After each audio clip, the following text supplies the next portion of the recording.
लोकांचं प्रेशर आहे की तिथं या, परंतु मी सुरुवातीला सांगितलं की माझं सोलापूरच्या दृष्टिकोनाचं मोठं स्वप्न होतं की सोलापूरचे लोक सोलापूरकडून जे बाहेर चाललेले आहेत त्यांच्या हाताला काम सोलापूरमध्ये दिलं गेलं पाहिजे. आणि IT क्षेत्र मी त्याच्यासाठी निवडलं.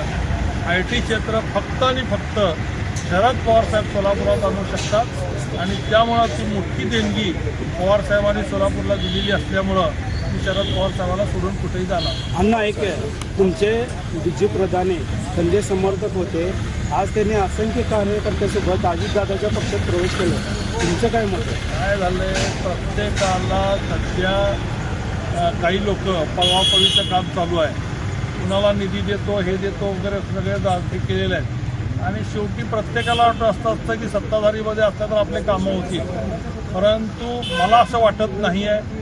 सध्याचा हे पिरियड जर पाहिला, आता जर सध्या एक्झिट पोल्स जर पाहिले तर आमदार आहे महाविकास आघाडीच्याच सीट जास्त प्रमाणामध्ये महाराष्ट्रामध्ये निवडून येतील हे चित्र आहे.